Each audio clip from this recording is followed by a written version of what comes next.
What's up, guys? We are on our way to do a podcast called Launch Control. I'm taking the Bentley, and I think we're going to talk about the car and talk about the channel. I'm going to take you guys with me and show you what that's all about. Hey, I'm Steve. And I'm Lance. We're Curious Car Guys. Welcome to Launch Control. Well, welcome to this episode of Launch Control. I am here with Steve Derman. What's up? And Josh Kryzak today. We are taking time to share what we know about car culture, exploring what we don't. Today, we're going to explore something we don't know about, and we'll get into that in a little bit. But first, I wanted to tee up a little bit about how I know Josh. And I've known Josh since kindergarten. Went from kindergarten through 12th grade. Since then, we've kind of kept in touch on and off. But we always kind of had this thing around cars, and I think it got more mature and stronger once we left school. Like, because in high school, I was rolling a Buick Park Avenue and a Maxima station wagon. And my parents had an Acura Legend coupe for a little bit. I don't even remember that. That might have been starting college. That might have been right after high school. In high school, we had 89 Maxima, and we had a 84 Mustang GT 5.0 convertible that my dad got for like $3,000 because it had like a knock in the engine, but it ran solid for a long time, so that was kind of cool. But it was kind of a beater too. Yeah. And those are the only notable ones, I would say. Yeah. And then we just started kind of going back and forth, and I learned that Josh had his own channel, his own YouTube channel. So tell us a little bit about JoshsWorld.com. The amount of time I've spent watching YouTube is sad. It's sad when I just think about it. But it'll say on the app, I think you can look it up, and it'll say like, or last week you watched 40 hours. And I was like, that's a full-time job. Watching YouTube for a full-time job. But now, did Josh's World always revolve around cars, or did it start as kind of something else? It started as just a personal blog. Kind of morphed more into car stuff as I got more involved with it and saw there was like more of an audience. Beforehand, it was just like, hey, my friends will come up, leave a comment, which was fun and everything, but you kind of want to reach more people, and that's what I started to do.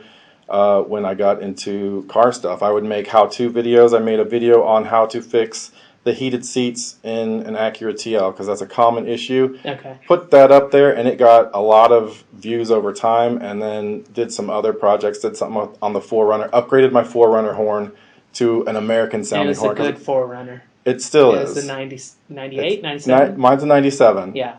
And it just had like a wimpy Japanese sounding horn. It was like that. And so I went on eBay for $10, got a horn off of a Ford F-150, like a 92 Ford F-150, put it in there, and now it sounds way more proper. Macho. Exactly. Nice. Yeah. So put that video up, and those types of videos, they would surprisingly get hits. I mean, there's a lot of people looking for that stuff, and I didn't really realize that until those videos started to see like 50,000 hits, 100,000 hits. So I knew there was an audience out there for people who wanted to see this, how-to videos and just whatever you're up to. And then fast forward 2016, and this opportunity to buy this Bentley shows up. 1 second. So when you're doing the how-to videos, obviously you spend a lot of time watching YouTube videos. Mm-hmm. So when you were creating them, what did you feel like you were doing differently? What is a huge problem in so many how-to videos, and just videos in general too, is that people just go way too slow. There's a lot of people I like to watch on YouTube, but they're so slow in getting to the point where I'm at the point now where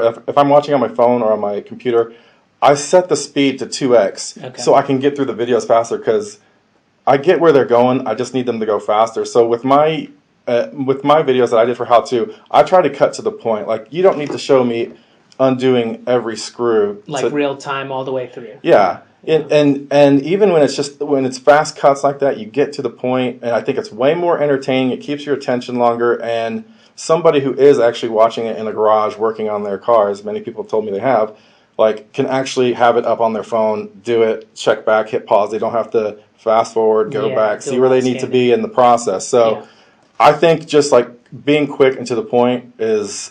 And I can't say that's my idea, but I can say that's something I try to do in my videos to keep them entertaining and then to the point. And which makes a challenge because you can't fluff up a video to make it 10 minutes long just by like kind of chatting and stammering and saying your opinion on stuff. You have to get to the point, so you have to fill it with more content.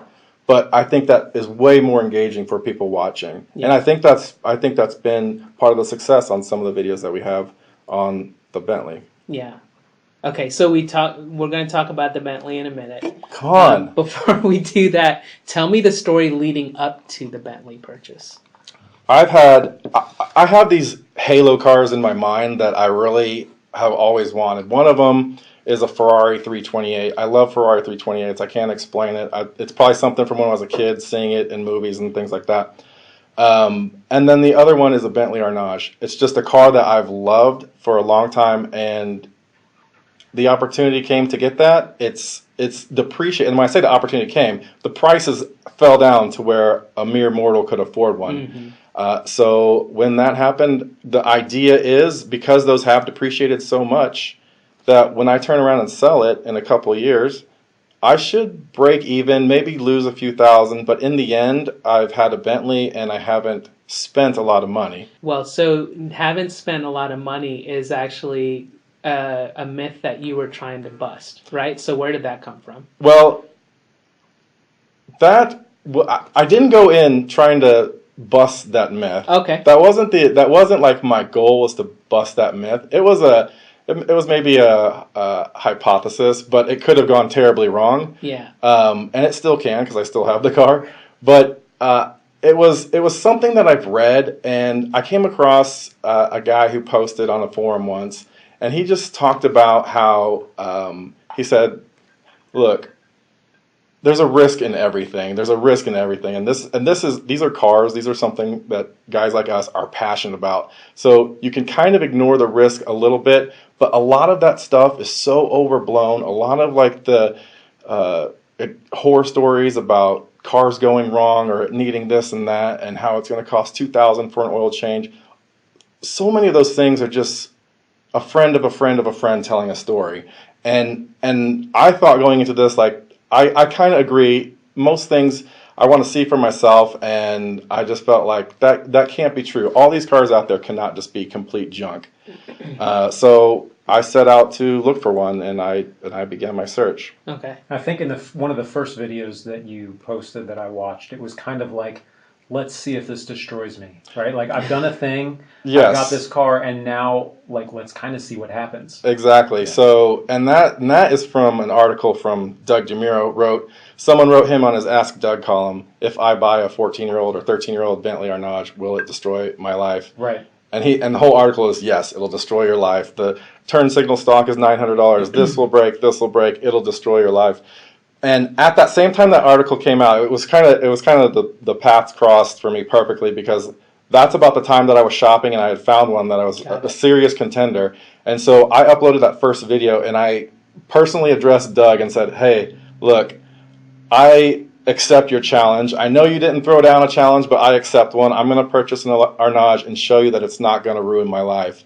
And I actually sent him a letter. He wrote me back. He got a big kick out of it. And I actually put a article for him on AutoTrader. He had me write an article for him that's on AutoTrader, and it's basically a response to that. And this was after I purchased the car, and I showed the car. I talked about the engine is, been around for decades. The transmission is a GM transmission. So basically just said, here it is. I'm going to do this for a year, and we're going to see if it destroys my life. Yeah.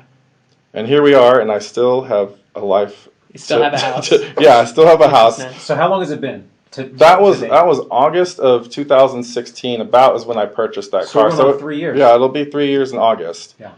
And So, it hasn't, and nothing you're not destroyed, you're here. Nothing Okay, catastrophic or anything like that. Not daily driving it. Not daily driving it. It is, collector car kind of mentality with it. It stays in the garage. And I was just telling Lance, I drove it up here today, and I was telling him that the last few weeks I have not been driving it as much as I want to. But for going out to a steak dinner, for going out with your friends, birthday dinner, something like that, or just going to a hotel or something, it is so much fun that any fears are erased once you get behind the wheel. The fears happen when you're at your desk or going to bed at night thinking about what could go wrong. But the minute you get in the driver's seat and you're going down the road and you just feel like you're just floating so softly, like on a cloud, and other cars are just kind of going by, and you see people looking, oh, who's that inside? You're not thinking about, oh my gosh, I need to get new suspension components that are going to cost this much money. So there's a risk and a reward, and for me so far, the reward has way outweighed the risk. Well, and I think that parallels to me a lot of collector or enthusiast type cars, right? Like you've got guys like Lance who have, really kind of one of a kind BMWs, or he's got his FD right now, which is, a lot of similar fright. Maintenance like nightmares. Apex Seals, That's oh what no, people what's going to say. happen? Like Yeah. it's going to, or whatever. Or like myself, importing cars from Japan that were never available in this country. And, what am I going to do if, something breaks? I need a new wheel hub or something. It's going to be a bit of a nightmare. So I think in that regard, it's very similar to a lot of experience of a lot of people listening, or just like a lot of car enthusiasts in general. I was on a group chat with the DFW GTR guys, and a guy posted a scary video, like him trying to shift his car into fourth gear, and it was just making this, it wouldn't go into fourth, and it's crazy rattling, grinding noises, and like that's the fear that we all have. We see it happen to somebody else, but I mean, kudos, you're just like, I'm going to experience this for myself, and what happens, happens, and we'll take it in stride. So 3 years in, it sounds like it's been all right. It's been good, yeah. What's the scariest thing that has actually happened so far? Anytime the engine light comes on, Yeah. the first time it came on, that's actually the scariest. The first time it came on, I was really worried about that. The engine coolant light came on. I made a video about that and got so much hate from a lot of people because I took it to the shop. I was going to take it on a road trip the following week to Austin. I was going to drive it down to Dakota, and Put it on the track. but like a tour. No, I did. It was a touring. I did. It was like a touring lap. It wasn't like I was the classiest lap of Kodak. Yeah. So I took it to the shop and just to have it looked at, because if your coolant is low, I have to imagine it's leaking or something. Yeah. And it just turned out it just needed to be refilled, and everyone's like, "Oh," and then I also got an oil change and some other stuff. It was like a $500 shop bill, and so many people were like, "Oh, you spent $500 getting your car filled up with coolant. You don't deserve to drive that car." So there's like that kind of hate, but it's like I'm not going to take any kind of risk in a car like that, driving it on a road trip or causing further damage if something's wrong. So I have no problem. And there's people in the comments that stick up for you, and the haters are out there, but they're not the majority of the voice, but they are probably the loudest and the rudest. For sure. So we got, for those people listening to the podcast in your car, you missed the boat because we're actually on Facebook Live as we're recording this. And we got a question from Haley, one of our most loyal Facebook Live viewers. And she wants to know where you get the car service. You're talking about these service appointments. So where do you go with it? There is a guy in Louisville. The name of his shop is Precision Auto Works. He used to work for Rolls-Royce, Bentley, the Dallas dealership. He worked there for, I think, over a decade, and he just knows his stuff. And it's his own shop. This is an independent shop, but he's got like amazing cars, probably like millions of dollars worth of cars that he works on. But he just knows his stuff and can see like the common issues that have to be dealt with. But that's Precision Auto Works, and that's in Louisville. So literally like 10 minutes from my house, I can go up there and get it serviced. Never had to have it towed or anything like that. But oil changes, any minor things like that. When that check engine light did come on, I took it up to him, and he knew a fix for it. Was not a big deal. I think he charged me for an hour of labor and didn't try to rip me off. So super nice guy, super knowledgeable. His name is Matt Garrett, I believe. Yeah, and that's such a big deal. That was a big part of the reason why I rolled the dice on an FD was because Rotary Performance is here. I'm like, okay, if the worst should happen or something crazy starts going wrong, then I have somebody within arm's reach that is going to be honest, that knows their stuff, and will get it fixed. And we've had to do some. Yeah, we're fortunate living in the DFW area for pretty much any type of car you have. There's one or two solid, like almost like best in the nation type of shops that work on them. So. So I feel like we're kind of in a good position for any type of car we might be rolling in. But now, for most people, a Bentley would just be enough, but you've got a little bit. Ask Haley what kind of Bentley she needs to have serviced, and I'll get a little kickback for referring him out there. No, but he is really good, and that's rare nationwide to find somebody like that is really rare for these kind of cars because this like finding a good specialist. If you have to take it to a dealership, good luck. Yeah, you'll that's be when in the a little bit nightmares of start. Exactly. In terms of cost. So that's been very fortunate, and that has to be factored into your experience when you are shopping. If someone is shopping for one of these cars for themselves, is where am I going to get service? Finding somebody that's reliable who you can trust and isn't going to just completely take advantage of what kind of car you have, thinking that they can just take advantage of your wallet. Yeah.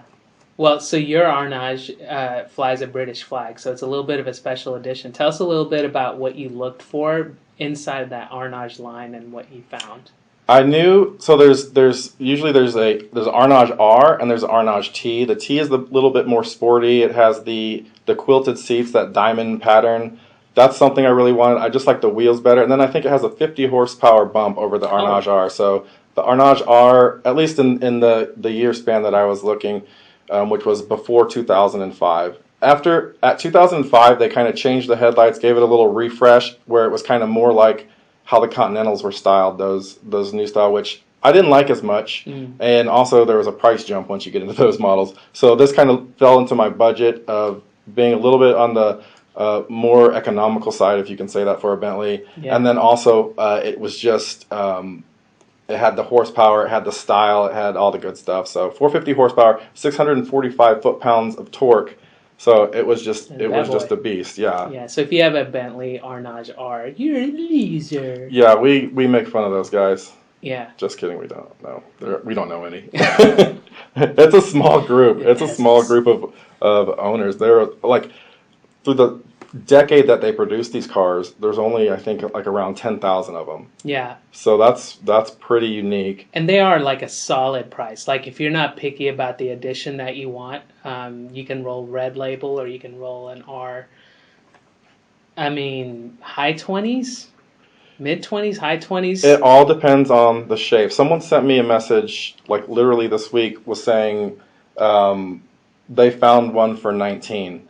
A 2003 for 19,000, and I'm very skeptical of what kind of shape it is. Yeah.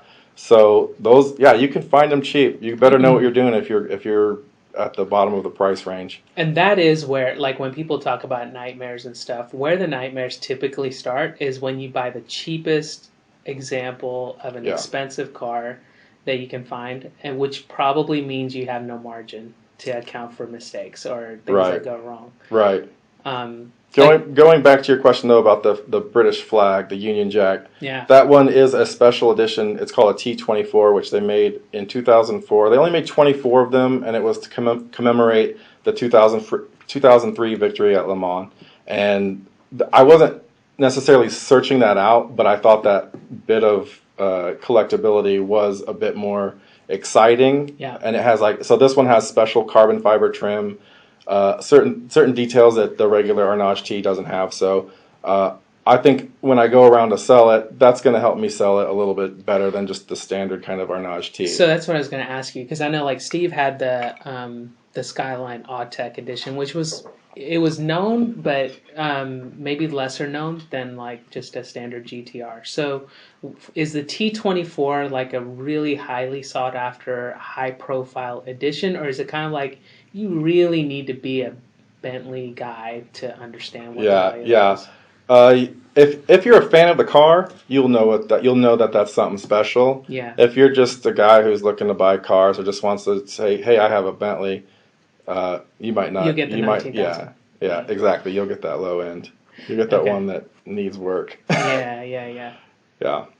And no, go ahead. Sorry. Oh no! So you got the Bentley. You've owned it for 3 years now. I got it. It was before this. Hold on. It was the most glorious day. Like watching that transporter like pull up. And I'll admit it. Like I was getting weepy eyed because, like I said, Ferrari 328 and Bentley Arnage, those have always been just like bucket list. Exactly. Yeah. And to see that truck just pull around the corner and stop in front of my house was it was really like a dream come true. Yeah. And so, I just remember that guy just pulling it off the truck, and, the first time I got in it, I was like, I can't believe this. I can't believe I'm driving down my street in this car. So it was magical. It was emotional. It's one of those things where maybe you have to be a car guy, or maybe it just has to be something that you're extremely passionate about. But it definitely moved me, and I was extremely just thrilled. And it's at those type of moments where you're not counting the pennies, you're not doing anything, you're just like, I can't believe this. Yeah. It's all new, it's all fun. Does it ever, did it ever wear off a little bit? Like the level, I'm not saying you'll always enjoy having the car, but did it turn into a little bit more of a regular car for you over time?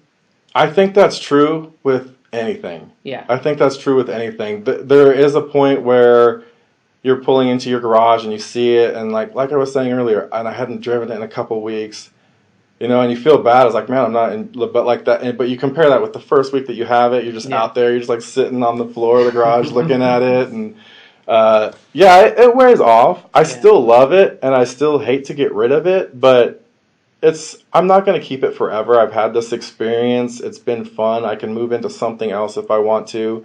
But it does wear off, but it's still something that's like, if I had an endless supply of money, I wouldn't get rid of it. Yeah. But it is going to need work down the road, and that's just common for any car. Once it becomes older, someone has a 50s classic car, that's going to need a lot of work, and things are going to be more scarce, and it's become more costly. I don't want to do that. I don't want, like I said, unless I have an endless supply of money, I don't want to have to just be taking care of that car for the rest of my life. Yeah. I want to enjoy other things as well. So let's have that newness with another car and experience that. And then when you've had your fun, that's the great thing about cars. Yeah. You can move on and say goodbye. Yeah. Although you were just talking about how you regret every day selling your car. Yeah, I do. I miss the R32. That's what keeps me hoarding.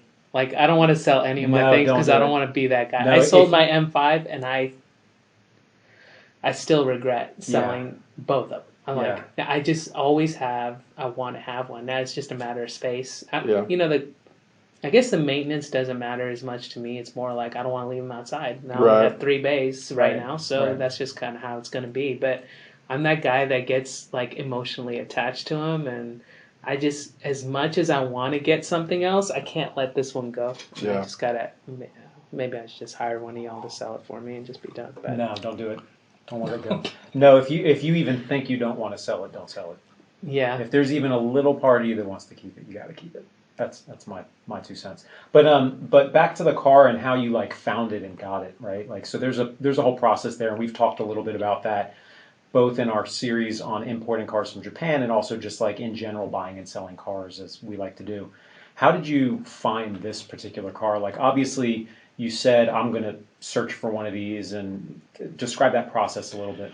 My search probably lasted once I got the okay, my search probably lasted about 6 months. I looked at an Arnage R that was, I started my search locally, and I do have the intention of making a video that's a buyer's guide for these cars, because there's not a lot of information about them. Like I said, there's so few of them, so I'm going to do a buyer's guide. The little ones that you've done already, they've been really helpful for me, because I always like those cars too, and I'm like, all right, what should I be looking for? Yeah. That kind of thing. So I started that search probably around the summer of 2016 or spring, I would say. Looked at a local one here in Dallas. It was an R, so I knew I wasn't too serious, but it was my first taste of the car, so I wanted to get into it. I wanted to drive it, and even though it was just a lowly R with only 400 horsepower, when I pulled out of the dealership parking lot and just looked over that hood, you're just like, I need this. I need this in my life right now. I don't know why I've lived 30-something years and not known this feeling, but this is what I need in my life forever. Yeah. And so I drove that car. I loved it. The guy just let me take it by myself, and he was, totally cool with that. Depends on the dealer, but I knew I didn't want an R, so I just kept searching. I looked at one in Minneapolis. I found it just online, on eBay or something, and actually flew up there to check it out because he had it listed. I don't remember the price on it, for 40-something, mid-40s.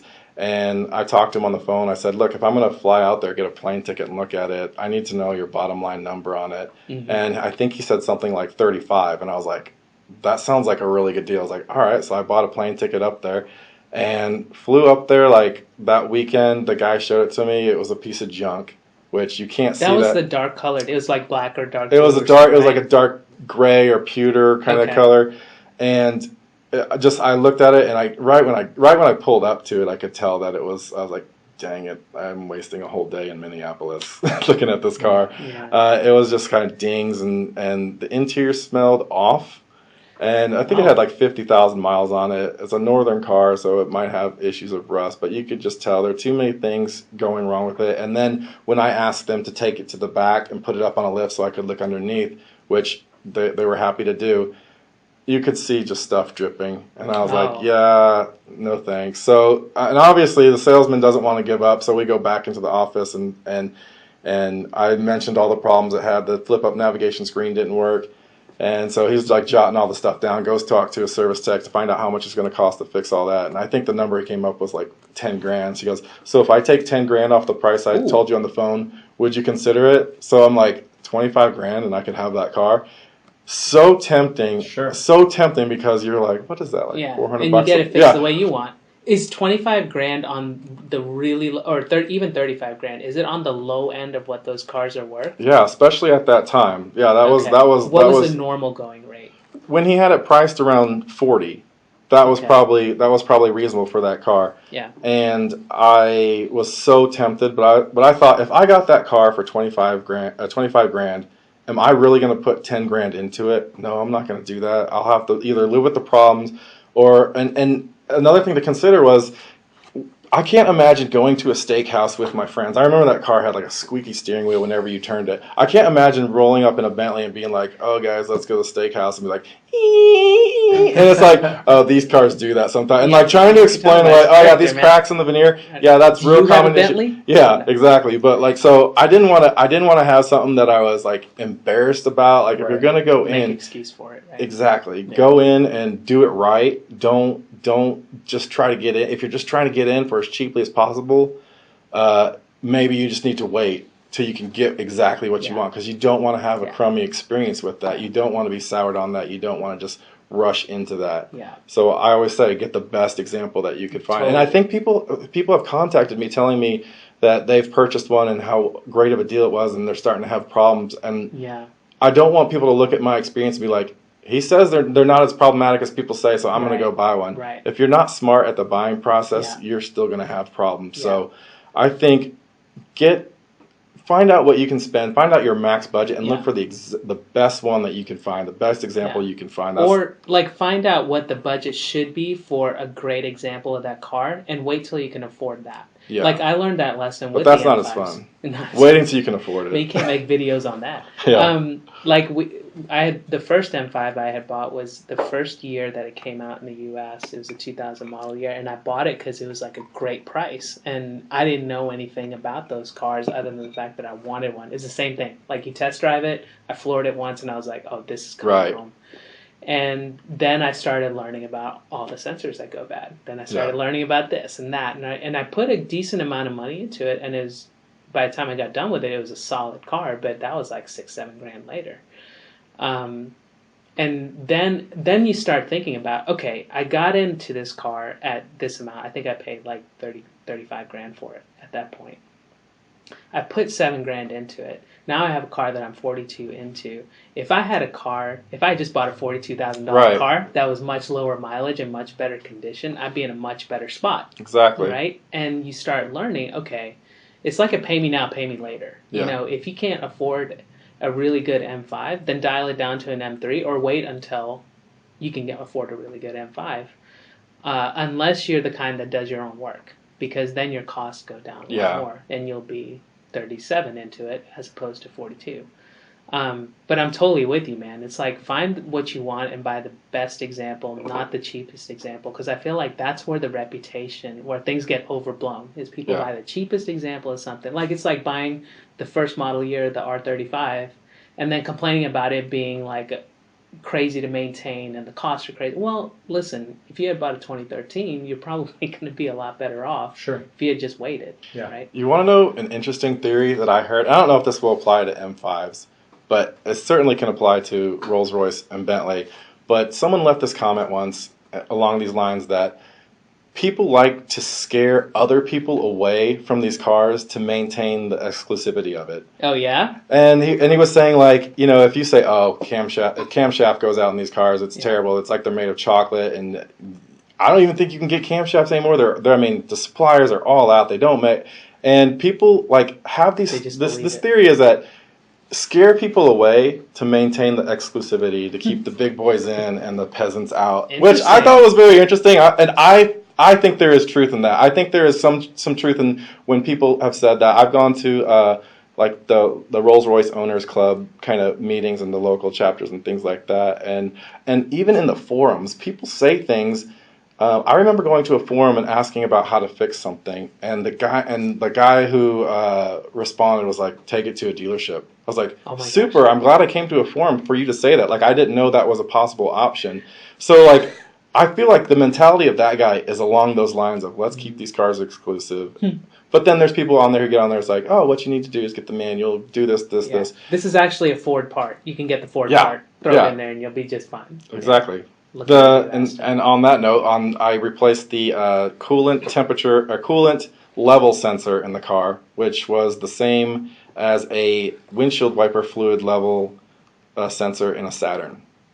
Exact same nice. part number. Exact same part number. It had GM logo stamped on the part. I was like, no way. I think it was $150 or maybe $120 through Bentley, eBay $19. Oh my gosh. Exact same part. Yeah. Yeah, So- that Aston Vantage is the same way. I've been following a couple of people. I think it was Doug or Tab that had that, and they were like, "Oh yeah, it's straight Ford part. It's like Yeah. $22." Yeah. And with the Aston, it's $9,000. So It's tricky. yeah, it's kind of cool because you're right. Like you find out that okay, it's not like old school where the part was handcrafted. Every single part was handcrafted by that particular make, and they literally don't make it. You're not driving a 300 Right. Gullwing, right? Right. I mean, it's a car that There wasn't a fabricator in the Rolls Royce or Bentley shop like making each little screw, like filing it down, Yeah. and so it's a parts bin type of thing. But yeah. like actually you would probably notice this the air conditioning unit or climate control unit straight from a BMW. Yeah. Yeah. Wow. And you'll notice that on some of the more recent ones. So I started looking at serifs after I watched one of your videos, and I was like, because I had always loved the look of that generation serif, and yeah, in the information display and all that, it's like that looks really familiar. That's a BMW part because Yeah. the pixels are out, and that's what Yeah. the pixels look like. Yeah. BMWs do it all the time. I'm glad you were looking at though, because I feel like one thing that's special about the Arnage and the Rolls Royce Silver Serif is that they're the last Rolls Royce Bentley era cars that were made by Rolls Royce before Bentley and Volkswagen took over. They were being developed while Rolls Royce was in charge, and once you move past, I think 2005 or something, it's all Volkswagens, it's all BMWs. So have you driven the newer generation of Bentleys and Rollses? I have driven a newer Bentley. I've driven a Continental. I've driven the kind of the updated version of the Arnage, which are great cars, and I still love them. And I don't like, and I could go on a rant about purists. I hope you guys aren't purists for whatever brands, but like I don't. Okay, I don't. Yeah. I don't poo-poo the brand because Volkswagen took over, and then some of these guys like, oh, ever since Volkswagen took over, this. I say that about these models just because that's kind of nostalgic and nice, but it's not like anything I hold like a religion for. Yeah. But yeah, I've driven them. I like them. They're awesome cars. I would love to have one. But the whole premise of my channel and the car is that like I'm the middle class guy getting into a car that I can afford. Those cars will come down in price, and maybe I'll consider getting one of those. But I don't look at that as like that's not a real Bentley. I'm not one of these guys, so I'll definitely consider those cars for sure. When you drive them, do you notice when you drive them, does it feel like it's lost its Bentley-ness? Like there's a lot of VW or there's a lot of something in it, or does it still feel true to form? I don't think that, because I don't think it's. I may mention this in one of the videos. I don't think the car is the sum of its parts. I think the car, for me, and it could be different for everybody else, is the way it makes you feel when you are driving it. I talk about the climate controls from BMW, and that other part was from GM, and wheels are from this or whatever. None of that matters when you get behind the wheel and you're rolling up somewhere and people are like, who's this guy? None of that matters. You're not thinking about, to me, it's about an emotional experience. It's about a lifestyle experience. It's just about having fun. It's just about excess and pleasure. And I don't say that in some sort of kind of like self-centered way. Yeah. It's a toy. It's something for just having fun with and enjoying. And that's what we do. That's what we do as car guys. So It's not. I don't like. Maybe if you're a Ferrari owner and they can notice little nuances about driving characteristics. I don't do that. I get in the car and I have a good time. I'm still a huge enthusiast of Bentley, but as long as you get in the car and you have that feeling of just luxury and opulence and just fun, then it's okay by me. It's okay by me. So that's the way I see it. I don't look at it as the sum of its parts. I look at it as what you experience when you're driving it. Yeah, for sure. So like when you drop from, or when you go from like a Bentley, have you driven an S-Class after you've taken ownership of the Bentley? I have not. I might be driving one next week, but I have not, no. And your mom has the Jag XJ? That's my mother-in-law, XJL. I Okay. get all my Jags mixed up. The big long wheelbase. Yeah, Yeah. the long wheelbase. It's the supercharged one too, which I think has 500 or 550 horsepower. It's a beast.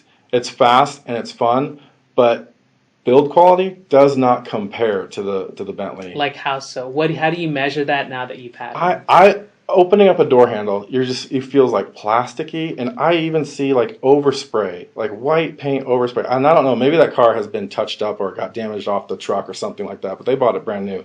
But I noticed overspray on the door handle. It's got like a real light feel to it, just kind of plasticky feeling. Yeah. It's just it is night and day. It is night and day. That's, to me, that's like a production car, that's just put together with a bunch of other cars. I don't know what the production numbers are on that Jag, but it's night and day. It's fun to drive, but I don't think someone sees that car going down the road and thinks about it the next day. Yeah. You see it, it's gone. When someone sees a Bentley Arnage and like, oh, remember that time I saw the Bentley? That was pretty cool. Like, at least that's the way my mind works. Sure. I'll forget about an S-Class tomorrow. I'll forget about a Jag tomorrow. Yeah. But if I see a Bentley, I'll be like, oh, let me show you this picture. You'll at least turn your head. Yeah. You know what I mean? Yeah. You look twice. Yeah, for sure. Yeah. Well, so what are some of the things regarding Bentley ownership that have surprised you, like as challenges? Like whether it's perception, whether it's, like... That is it. Perception. The way people perceive you is very interesting because they automatically think you're super rich. They do. Even if it's that old, maybe you guys who know what those cars are valued at won't think that. Right. But the majority of people think you're super rich. I remember telling somebody about it, and they just like got this look in their eyes and started like, they opened their eyes like, what other cars do you have? I was like, I'm a Runner and... I'm a normal. I have, yeah. Well, you do feel, because I do have the 4Runner and the Suburban, and then my wife has her car, which is an Infiniti Q60 Red Sport. But Which is kind of, that's like ridiculous fast for what it is. I ended up getting one for a rental, and I was like, what is this? yours probably wasn't the Red Sport. They probably It don't was rent. a Red Sport, actually. No.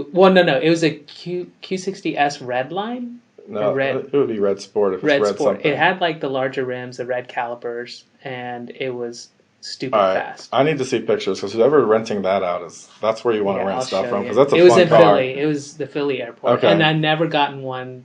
I never gotten that one. It had always been, after that, it had been base wheels. Okay. No calipers. All right, no you might be right. I need to see a picture though. Yeah. I'm calling you out. Okay. But going back to your question, yeah, people's perception is just they automatically think you're rich. Some people have been. There was one example that I can think of where I was driving down the highway and some lady was just yelling something at me and I have no idea, but she didn't look happy with me. She was triggered because you were She was spending so much triggered. That's starving exactly kids, what yeah. she was. Yeah, That yeah. she was triggered. And so at first I was like, well, maybe like my gas tank door is open. So I pull over, I look around the car, I was like, nothing wrong with the car. I think that was just an angry lady just Nice. letting me have it. Yeah. So perception, people think you're rich, which isn't a bad thing. People think you've got something to prove. People think all these kind of ego things. But the truth is, for the money for that car, for the horsepower and torque and performance and luxury, everything you get with that, the style, the handcrafted everything in that car, I think that is like the best automotive secret. Yeah. Like that you can get all that stuff. Like somebody You can't was even- an apprentice that had to learn how to polish. All that labor went into that car, and you can pick that up now for in the 30s and 40s. You can't Like- even pick up a loaded out Maxima for that much. Right. now. Yeah, they're so expensive. So That's what your bumper sticker should read. So to me, it's I love the car. It's amazing. You get so much for the money, and it's a good time to drive it. I've learned that if people have some perception, and this is true not just with the cars, it's true with everyday life. People are going to have whatever perception of you they want. You can try to change it, but you'll go nuts doing that. So just enjoy your car. Just enjoy the ride. Just enjoy your life. It's it's something that you spoil yourself with. You do it for you. You don't do it for other people. Some people do it for other people. Yeah. Maybe that's why you'll have a bad reputation, but just goes with the territory. But that's not what I'm in it for, and I'm sure a lot of guys who just care about the car aren't in it for that reason. Just to enjoy it. So you brought up some good points, right? Like this was a top tier luxury car when it came out with a top tier luxury price, and now they're attainable to somebody who's shopping even for a normal kind of mid-size sedan price range. So talk about depreciation on a car like this, because I've got a little bit of experience. You saw my Tacoma parked out front. I had a Mercedes E350 Sport with the AMG package on it, and I bought it used. It was 2 years old and had, I don't remember, 20,000 miles or something on it, and I still was barely paying it off faster than it was depreciating. Right. And so that's why I have a Tacoma now, because I was like, which vehicle actually doesn't depreciate very well? And it was the Tacoma. So I traded a Mercedes in on a Tacoma. So talk to me. Are you at a place now with the Arnage where it's kind of plateaued on its value, and now you can kind of like rest easy that you're not just like every month money going out the door in terms of its value? Right. So I am at the point where we are getting ready to move on from it. I'm going to be listing it for sale, and that's when the truth will come out. Like I can tell you right now, oh yeah, it's still worth 45 today. If no one thinks that, so or bidding only goes to a certain number, that's what it's really worth. I think I'm good on that car though. I feel like when I purchased it, and I think I say in the videos, I paid just a little over 45 or 46 for it, and as long as I hit close to that number, and that's pretty relative, but as long as I can get, be within a certain range, like let's say it depreciated 10 grand and I sell it for 35, which I think it's worth way more than that. I think that would be a steal for anybody who got that car for 35. If I paid $10,000 of depreciation over the course of 3 years, I can't do the math on that in my head, but that's like 200 car payment. And that's less than an average car. Like even good cars that don't depreciate very much. $10,000 if you were to buy a new car, that doesn't even cover the lease. There isn't a new car sold that won't depreciate $10,000 in 3 years. Right. Very few cars. So based on that, and considering that brand new $250,000. Wait for that depreciation hit and eat away 200 grand, and then I can step in. I feel like it's not going to continue that same steep it's like a hockey stick fall. Exactly. So it's at the point where it's leveled off. I don't know about plateaued. Some people speculate that those cars will go back up. I don't know. It's a 4-door. It's not typical of 4-doors to go up and back. Man. Like those M5s, if you have a decent M5, like I used to think the same thing. It was just coupes that go up in value. Not anymore. Like if you have a handcrafted analog feeling car now it doesn't matter if it's a 4-door or 2-door. It's going to get the love. And I was really I love the shape that you have, and then the one after it that has like the one piece around the front with the headlights surround. Everything's kind of welded together. I love those because they look stately. Right, and that's a good word. They didn't have that stately look until the current generation, like the Silver Spur, which looks low, wide, a little bit sportier, not quite as upright and stately, but has that presence. There was like that tweener period where the 4-doors didn't have, the first Flying Spur looked kind of narrow, a little hiked up, and looked a little more VW than the other stuff. But it seems like they're making a comeback a little bit with the new Mulsanne and the. They just released like last week the new Flying Spur, and it looks more like the Mulsanne, but it is gorgeous. Yeah, it is absolutely gorgeous. I love that. And I was thinking about doing a video on that car with all their little press photos because it just looks amazing. It's stunning. But yeah, that depreciation is what puts it in the price range for mortals. like you and me, Yeah. where we can actually consider that, and guys who are just kind of middle class guys can consider that, and especially like Lance was saying, if you're mechanically inclined, go nuts. That's a Yeah. great car, and it's not all computerized like something just from like 5 years or 10 years later is going to be. So it's still kind of analog where you can get in there and work on it yourself, and if you know what you're doing, you shouldn't have any problems. And that's the upside to being a little bit more mass produced than it used to be, because you do have those Ford parts in there. You do have those, different things in there where if you're mechanically inclined. Don't say mass produced though, Lance. That's a little offensive. It's mass pretty much produced. like a This is Passat. this I is mean, a it's- whole train of No. thought. I mean, it's pretty much a Passat, All right? I right. mean, it's owned by VW. All I right. mean, it's just pretty much a Passat. Okay, I see. That's what I was thinking. Right. It is, and I'm just looking at this new, the new Flying Spur, and that is pretty legit. Very pretty. I really like that. I like where they're going with it, where it's a little bit more beefy and Yeah. muscular. So, Josh, what's your plan? You say you're going to list it for sale. You mentioned something about bidding. Is this a bring a trailer listing? Is it a... I'm thinking so. Just because I've had the channel, I think it's got some. It's special in that it is that T24 version, and I just feel like we'll put it on there and see what it brings. So have you watched Bentleys on Bring a Trailer, or do they tend to do well? It's interesting. And there's a lot of factors that can go into it. It's interesting. Some go for 19. Some go. There was one recently that went. I don't know if it was like 50s or 60s. Yeah, it went pretty good. I think it had like 8,000 miles on it, but that's why. But it was in great shape, and so I was really surprised to see that. I feel like mine would be somewhere in between that.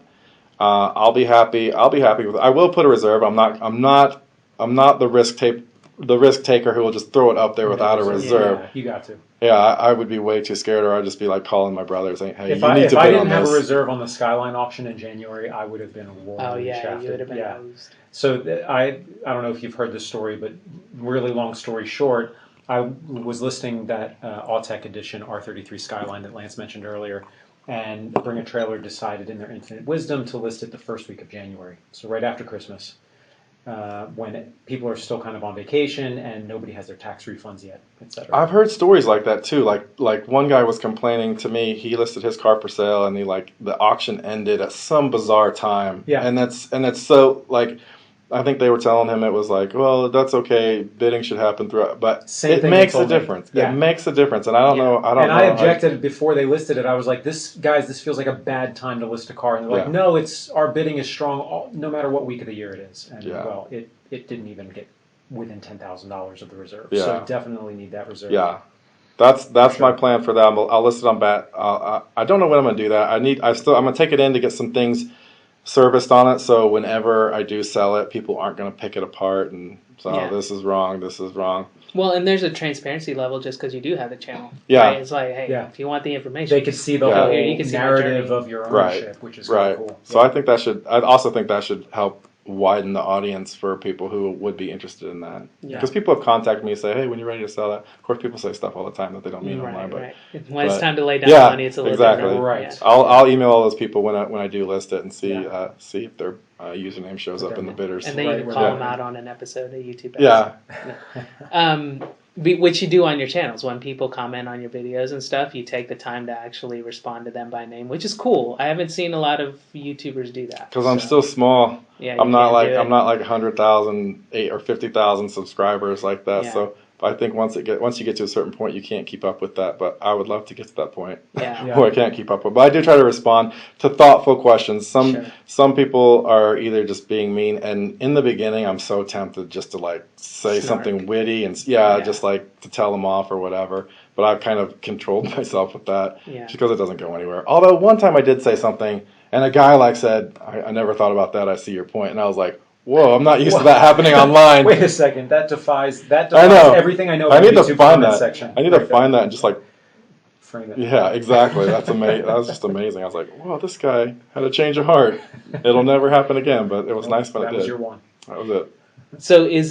So it was one of your Halo cars. What do you feel like is next? Is it a 328 GTS? Is it something else? So it's a GTB, Lance. The GTB is what I'm searching There's for. not a GTS. There is, right? There is. Okay, That's so not what's what the I want. difference? It's like what's in here. I know they exist. Yeah. I don't want to get that. I don't want to get that just because I couldn't enjoy driving it because someone I did know bought one. I rode in it. I was very snug, and I would be worried about that car being more expensive to fix just because it is. I do love the cars a lot, but I think that's one I'm happy to enjoy from a distance. Again, unless I just become mega rich, have an endless supply of money, I will get that car. Yeah. But I don't want to take care of it. I do like the idea of doing high risk cars. I like the idea of things that people would be scared to buy. I think this is a car that people are scared to buy. It's affordable but scary.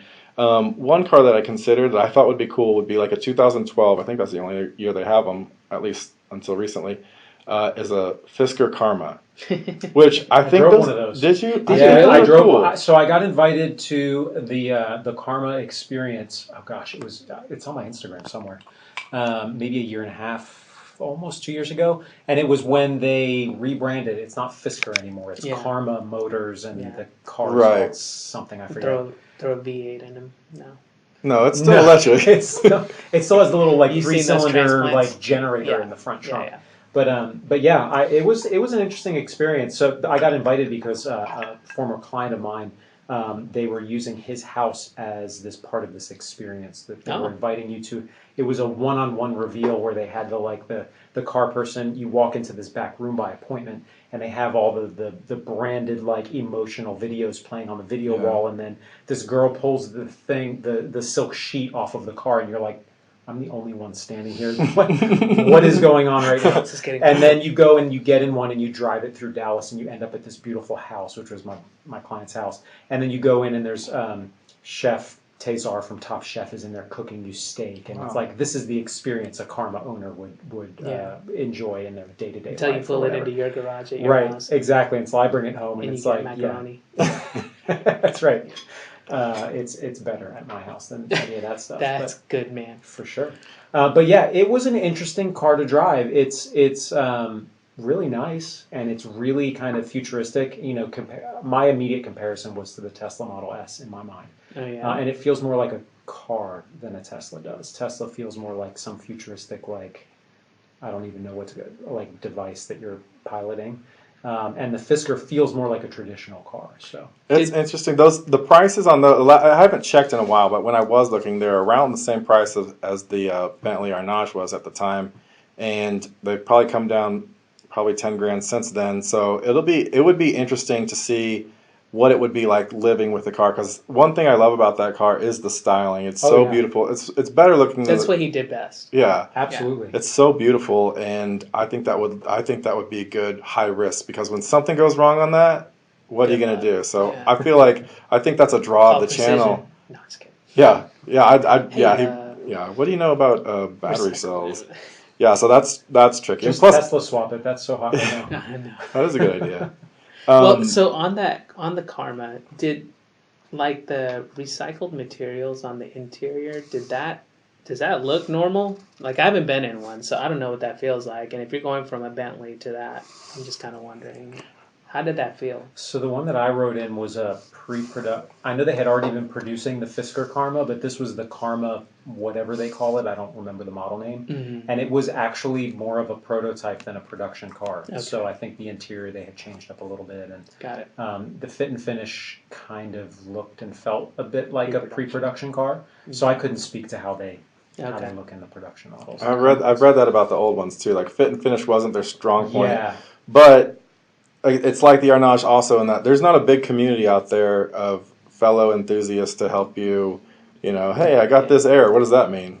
It's a deeper search than that. So that's definitely take it to the dealer. That's definitely a high risk vehicle, I think. So how do you because this is one for me. It's almost like where do you go from here? That's not going to let you down. You've had a car that has had exceptional build quality. It's actually been reliable for you. Yeah. It gives you, that kind of feeling and the prestige. So how do you even go to a car that doesn't have most of that except the looks?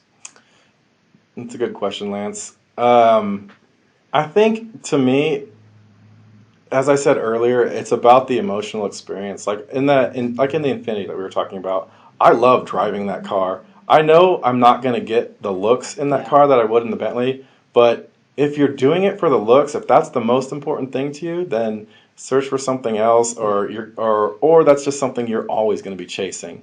So for me, it's about the experience of driving the car, having fun in it. Yes, it is fun to get attention and things like that, but that if that's your main motivational factor, you're going to be chasing that forever. Yeah, and I'm not even thinking about the attention piece. I'm thinking about like if I'm used to, like, if the bar is set on a Yeah. Bentley and I go to a 2017 Jag and I'm like, hey, this feels plasticky. Yeah. Like, how do you get to a point where you enjoy a car because of like the things that you value, the driving experience, the craftsmanship, you know, the build quality, those kind of things? I think you have to go into it knowing that you are searching for something that car is known for. Yeah. Like with that Bentley, you know that craftsmanship is all there, and you know it has the horsepower. You know whatever it is that you're searching for, whatever you decide that you want that car for, you have to know that this is where this car shines. And if you're going to move on from it, you gotta know, hey, I'm going to go to this GTR where it shines for its performance and horsepower and things like that. So you got to know it's what you're looking for, what the main thing that you want is, and you got to make sacrifices. Otherwise, you're just going to be there's a pinnacle. I mean, there's only like you'll be in a Bugatti, and then where do you go from there? So Right. Yeah. so you got to have something that you're kind of focused on, something that you're interested in. I like the draw for me is kind of like the high risk factor Okay. and the style factor. Yeah. This Arnage had a lot of great things, a lot of luxurious handcrafted things that's really nice. But I don't feel like, man, if I have to go to a car that doesn't have like the knurled knobs, I'm just going to be devastated. Like Yeah. it's not like that, Yeah. at least for me. Maybe for some people, but for me, it's like that car has it. It's known for that. It's a great, fun thing to have. But I can move on from it and say, hey, I want something that just takes off at a red light like crazy. Yeah. I want to blow everything out of the water. So that's the great thing. You don't have to keep it forever. You can move on and experience something you want. And then if you do get that endless supply of money, you can go buy it back 10 years down the road or something like that if it's that important to you. But unless you want a 993 Porsche. Oh, yeah, Because you then blew that's it. not a- Yeah, kind you of blew it. That No, window too late. space. Yeah. blew it. Sorry, buddy. About 5 years ago, you should have done that. Yeah. All right, so last question before we wrap it up is, if you had one piece of advice, Josh, to tell to somebody who's looking to buy an Arnage right now, they're in the market, but they don't really know anything, what would you tell them? I would say subscribe to JoshsWorld.com. Yeah. I mean, that's the Like, I know where best this is advice going. I And could also do. Launch Control Podcast. Yeah, exactly. Those two sources, I don't know. You can't go wrong if you're following those two guys.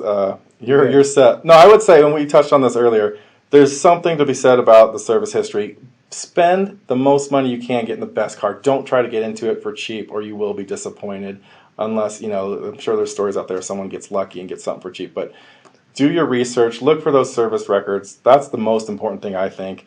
I will be doing a video, in all seriousness, on a buyer's guide on things to look for. So don't get too overwhelmed with what your heart feels when you drive that car, because it is going to move you. If you're interested in that car and you get out and drive one, even if it's in crummy condition, you're still going to be moved by it. Keep your head in check and do the homework, do the research, get it up on a lift, look it over, take it to a specialist, pre-purchase inspection. All that stuff that applies to any car still needs to apply to this car. Just it's a little bit more difficult, but that's the best advice. Be willing to fly up to Minneapolis and fly back without a car. Be Or willing like to when fly you're back. up there, email Josh and kind of be like, yeah, that's a good idea too. Wait for that video, and that will answer all your questions. Not that I don't love emails, but yeah. Oh, well, yeah. Emails are so 90s. So if you want to get in touch with Launch Control, you can email us at launchcontrolcars@gmail.com. Yeah, exactly. This is a plug for our email. No, we appreciate you coming out, man. It's good. And, these are kind of, we love like hearing from people that go out and do stuff that we don't get to do. And especially when it takes away some of the false misconceptions around something, or kind of demystifies it. Yeah. Because whenever I see your car, I'm like, I have a certain thing in my mind, like, oh my God, that's legit. It's probably unobtainium and this and that, and I'll be one to kind of speak to what Josh said. Even when you ride in it, you're just kind of like, yeah, this feels special. And so, as car enthusiasts or regular people, we had the choice. Like with a budget of $30,000 to $40,000, I can go buy I don't know, a hopped up Camry or maybe like an Infinity or something. Or if I'm willing to roll the dice just a little bit, and maybe it'll work out and maybe I'll spend a little bit more, I could be having an experience and it'd be really cool, So thanks for kind of bringing that to us. I'm sure we'll be talking to you again about Absolutely. the next thing that comes up. It'll be exciting to see. Absolutely. Thanks for having me. Yeah, man. Good to meet you, man. Nice to meet you too. Good luck on the sale on Bring a Trailer. I'll be watching that one really closely. We'll put Appreciate it. comments For on you. there like, dude, don't buy this car. No. Like, do you know it's a T24? It's like the worst edition ever. That's the Come on. wrong lug nut on the Yes. front left wheel. Oh, the purist. The purist will be there. Oh, absolutely. Yeah. Cool. All right, guys. Well, thanks for joining us here today, and we'll talk to you soon. Peace. So good. You guys are the best.